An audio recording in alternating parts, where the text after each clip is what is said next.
हम दो भाई हैं। मैं छोटा हूँ। माँ बाप के मृत्यु के बाद हम दोनों भाइयों में दूरियां बढ़ने लगी। हम दोनों में छोटी छोटी बात पर झगड़ा होने लगा। कभी बच्चों की वजह से तो कभी जायदाद की वजह से। मेरी अपनी दुकान थी। मैं अच्छा खासा कमाता था। मेरी पत्नी ने कहा हम अलग रहेंगे, तुम्हारा भाई और उसकी पत्नी। बच्चे हम पर बोझ हैं, वो हमारी सारी कमाई खा जाते हैं। भाई ने गाय भैंस रखी हुई थी, उनका दूध बेचकर गुजारा करते थे। मैं अकड़ा और गुस्से में भाई से कहा, देखो भाई, तुम काम काज तो कुछ करते नहीं। मैं तुमको बड़ा समझकर आज तक सब बर्दाश्त करता रहा, अब मैं तुम्हारे साथ नहीं रह सकता। भाई मुस्कुराया, अच्छा छोटे, कोई बात नहीं। अगर तू अलग होना चाहता है कोई बात नहीं, बता कहाँ दीवार देनी है। मेरी पत्नी मेरे पास आई। बड़े कमरे हमने ले लिए, मिस्त्री लगाया, दीवार बन गई। भाई अलग हो गया। मैं और मेरी पत्नी अलग में खुश थे। शुक्र है जान छूट गई। मेरी पत्नी पास बैठी आकर बोली, अब हम आज़ाद हैं, अब हम जो दिल चाहे करेंगे। मेरी पत्नी ने नई गाड़ी की फरमाइश की। मैंने गाड़ी ले ली। पत्नी ने आईफोन को कहा, मैंने वो भी ले लिया। एक दिन भाई गली से जा रहे थे। मैं उन्हें इग्नोर करके वहाँ से जाने लगा। भाई ने आवाज़ दी, छोटे क्या बात है, घर में दीवार क्या हो गई, तूने तो बात करनी भी छोड़ दी।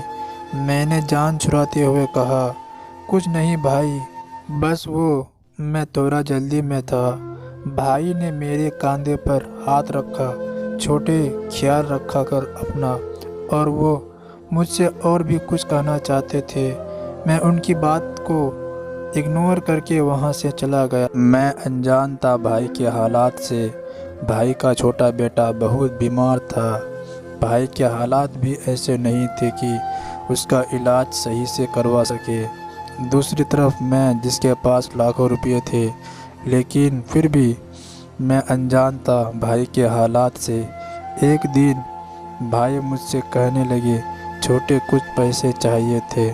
मैंने उन्हें गुस्से से कहा, भाई एक तो आजकल काम नहीं चल रहा, ऊपर से तुम मांगने आ गए, मेरे पास अब पैसे नहीं हैं। इस बात पर मेरी पत्नी ने भी मेरी खूब तारीफ़ की। अच्छा किया तुमने मना कर दिया, खुद कमाए तो पता लगेगा। एक साल इसी तरह गुजर गया था। मैं भाई के घर नहीं गया। भाई के हालात बहुत ख़राब हो गए थे। मैं अनजान था। हालात ये थे कि भाई ने किसी से उधार लिया हुआ था। उधार वाले घर आया, भाई को गालियाँ दी, उन्हें बहुत बेइज्जत किया। मोहल्ले वालों ने मुझे बताया, बहुत मारा भी था और लोगों ने भाई को। दूसरी तरफ भाई का बेटा मौत से लड़ रहा था। मेरा दिल तड़पा तो था, लेकिन मेरी पत्नी ने मुझे रोक लिया। हम क्यों ये मुसीबत अपने गले में डालें। मैं भी उसके कहने से रुक गया। फिर भाई का बेटा ये दुनिया छोड़कर चल बसा। मैं बस नाक रखने के लिए भाई के पास गया, उन्हें झूठी दिलासा दी और घर लौट आया। भाई समय से पहले ही बुरा हो गया था। बाल सफ़ेद हो गए थे। मेरा कारोबार रोज़ रोज़ बढ़ता जा रहा था। एक दिन कुछ यूँ हुआ, मेरी दुकान पर डकैती हुई।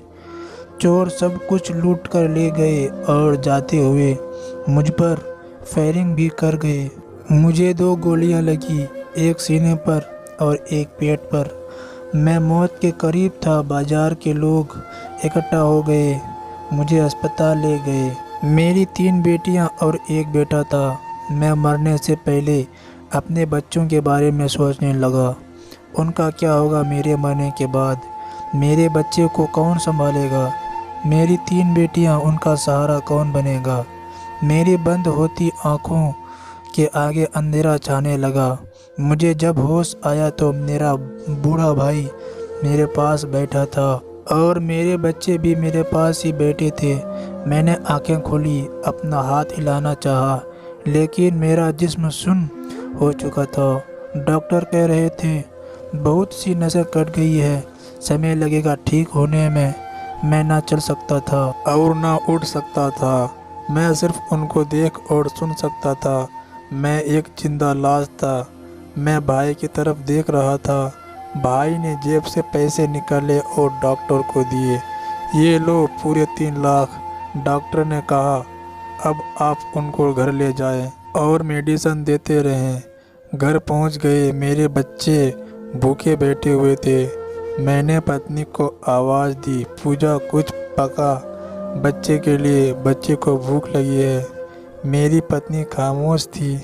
फिर मैंने अपनी पत्नी से कहा कल ये दीवार तोड़ देंगे, सब एक साथ रहेंगे। मेरे 4 बच्चे और भाई के 3 बच्चे। मेरी बीमारी और सबकी जिम्मेदारी भाई के कंधे पर आ गई थी। मेरी पत्नी रो रही थी, बच्चे का क्या होगा।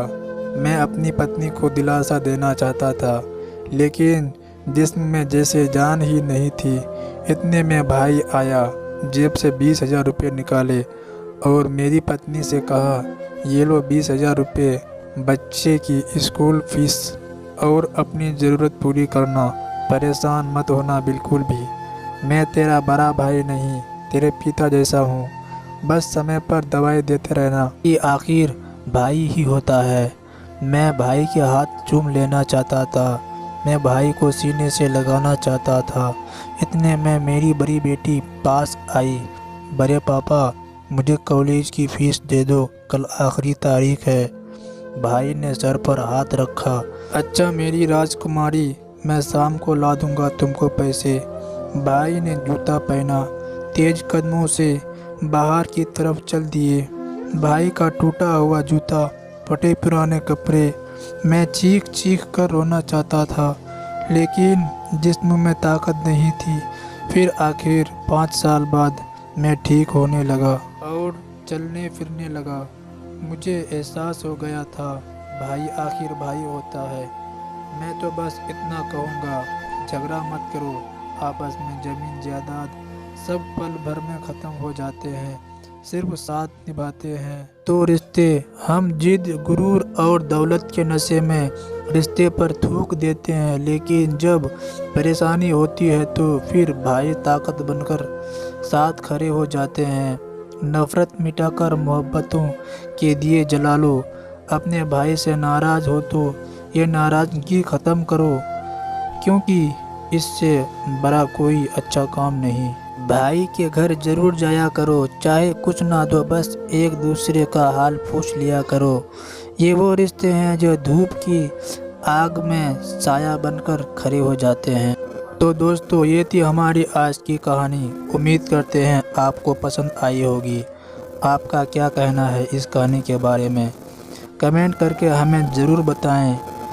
वीडियो को लाइक करके चैनल को सब्सक्राइब कर लीजिए, साथ में घंटी को दबाकर ऑल पर सेट कर लीजिए, ताकि आने वाली वीडियो आपको तुरंत मिले।